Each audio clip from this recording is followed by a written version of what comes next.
So I'm driving in a new district today and I feel very punished because... So sometimes I get asked a question, like, why is your dolly made of aluminum? Because when somebody blocks the elevator, you have to run down 6 floors of stairs. What the hell? What the hell? I consider this cheating.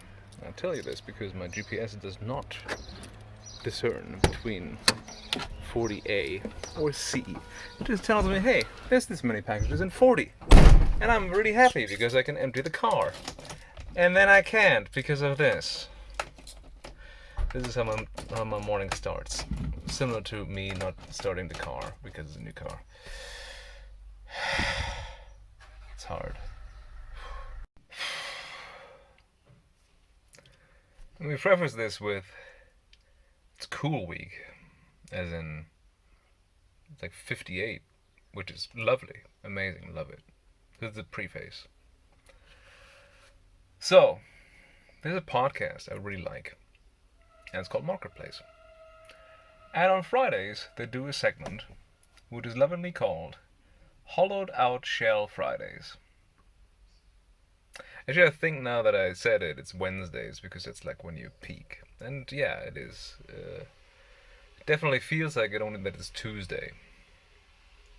I feel hollowed out. I feel like work thoroughly spat me out the other end. Like, here's the thing. I love low density housing, right? Low density housing, nice quiet neighborhood, and again, like this is nice if you live there. Okay. So the thing with it is that I don't know who designed this, because I just want to like tell them no, just like don't do it like this. This is what my work looks like, okay? I go into the district, and then I basically pay Pac Man.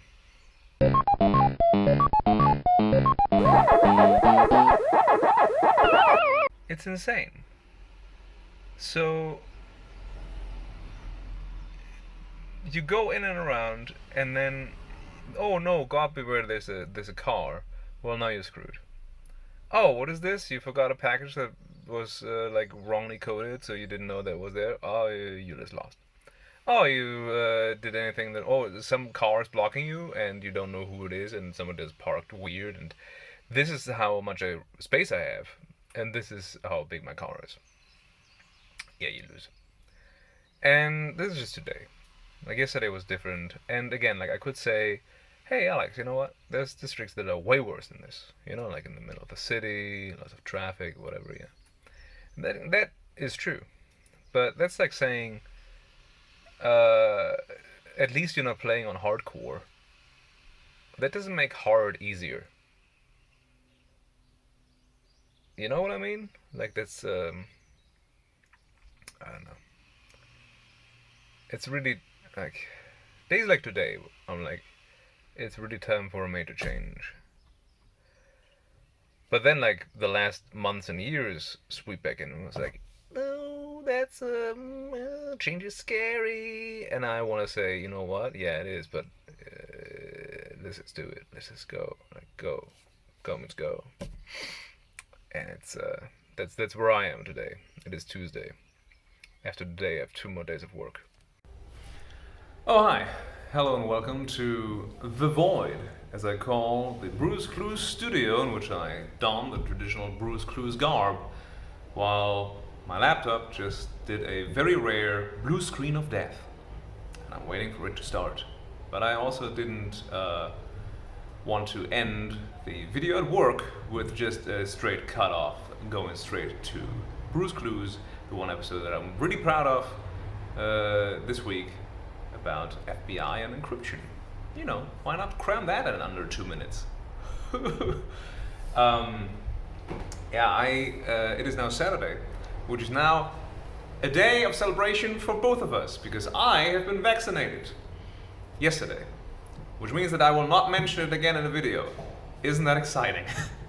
I am very thrilled, because it means that over here in Germany, you have 14 days after vaccination to then go to a pharmacy where they take your information and send it to the RKI, which is basically like our CDC-ish. It's complicated. But they put it in their database that I'm vaccinated. You get a QR code that you put in the app.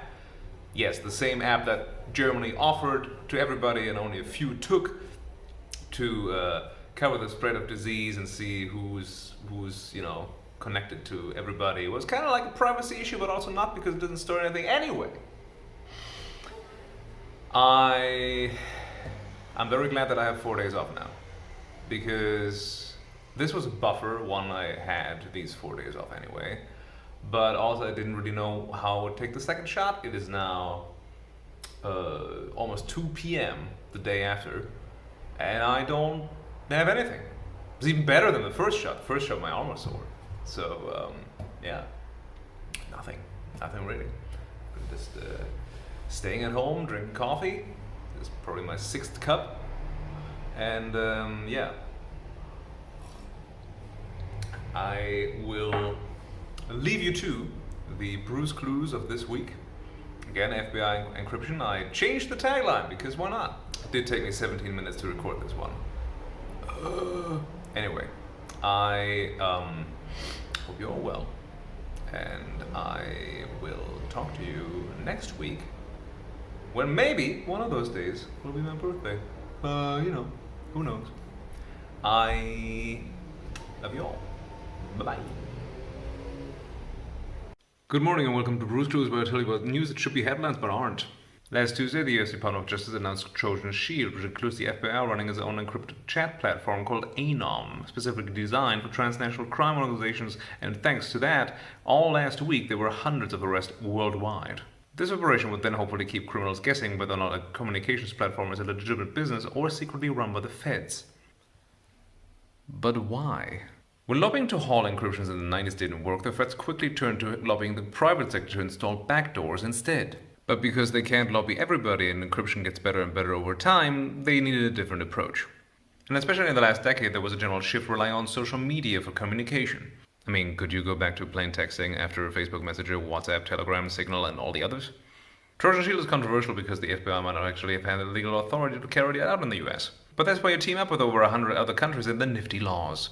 Like Australia, who just recently passed the Toll Act. This law allows the Australian government to ask private companies to re-engineer their software so they can spy on users.